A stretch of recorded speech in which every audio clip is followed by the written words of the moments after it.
बढ़ाकर आगे बढ़ेगा और एक लक्ष्य की पूर्ति के लिए काम करेगा। इतना मैं विश्वास दिलाना चाहता हूं। मित्रों, जिस प्रकार से अमूल ने अनेक क्षेत्र के अंदर काम किया है,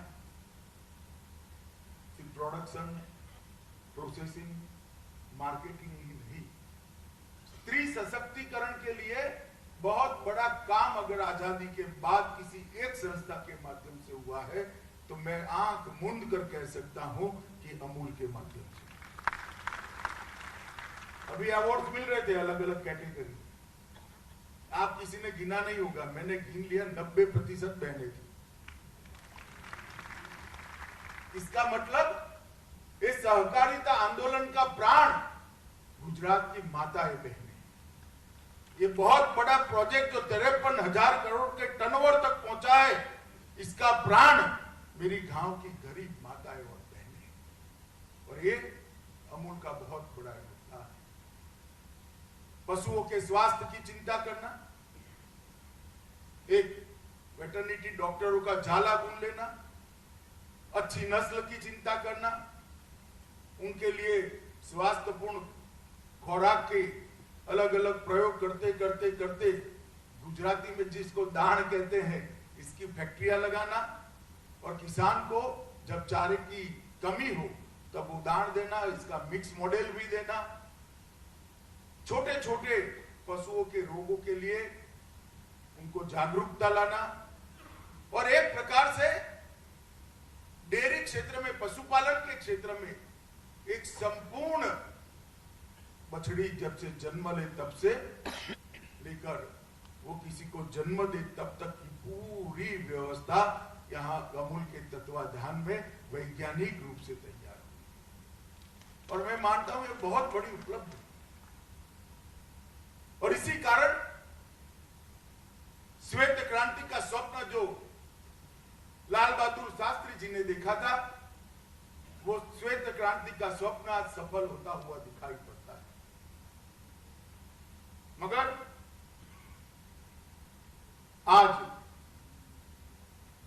मैं इतना कहना चाहता हूं कि अमूल ने आगे देखने का समय आ गया। सोढ़ी साहब बैठे हैं यहां, उनको मालूम नहीं है कि मुझे बुलाने में लोग क्यों झिझकते हैं। मैं जब भी आता हूं कुछ न कुछ काम लेकर जाता हूं। मित्रों, हमारी जो सहकारी आंदोलन की सक्सेस स्टोरीज हैं, इन्होंने सहकारिता को बढ़ाने के लिए योगदान देने का समय आ गया है। कृषि और पशुपालन के साथ जुड़े हुए कई सारे विषयों को हाथ में लेकर उसको कोऑपरेटिव बेसिस पर आगे ले जाने का समय आ गया है, और कृषि को आत्मनिर्भर बनाने का भी समय आ गया है। और ये अगर करना है तो मैं मानता हूं हमारी सक्सेस स्टोरी वाली सहकारी समितियों ने निश्चित रूप से आगे आना पड़ेगा। आप इस 36 लाख परिवार तक सीमित रहेंगे, ऐसी सोच ठीक नहीं होगी।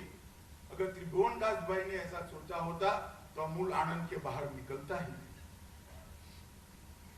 उन्होंने ये दो गांवों की नहीं सोची, एक जिले की नहीं सोची, पूरे गुजरात का सोच कर ये पूरा आंदोलन खड़ा किया।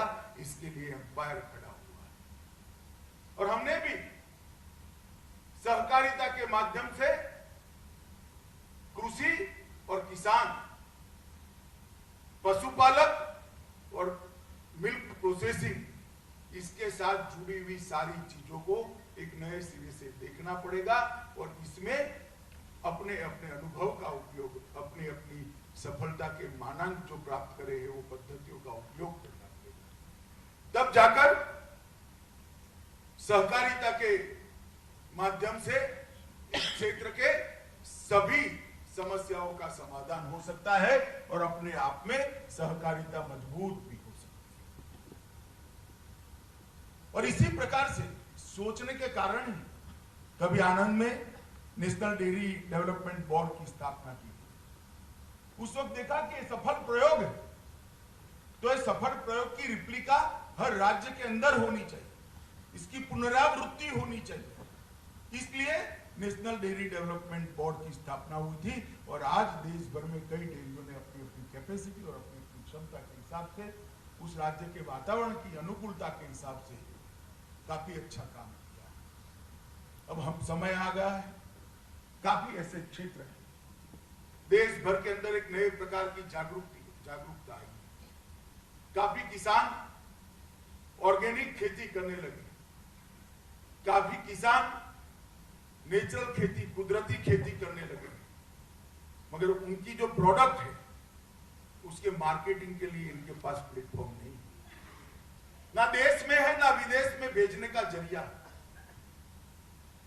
क्या हमारी कोई सरकारी संस्था ये जिम्मेदारी ले सकती है कि एक ऐसा प्लेटफॉर्म ऑनलाइन तैयार किया जाए, इनकी भूमि की जांच की, परीक्षण की, उनकी उत्पादों की ऑर्गेनिक है या नहीं है इसकी टेस्टिंग की व्यवस्था की जाए और ये ऑर्गेनिक प्रोडक्ट्स को दुनिया के बाजार के अंदर मुनाफे के साथ, बहुत बड़े मूल्य के साथ बेचा जाए और वो सारा मूल्य का फायदा वो गरीब किसान के पास पहुंचे।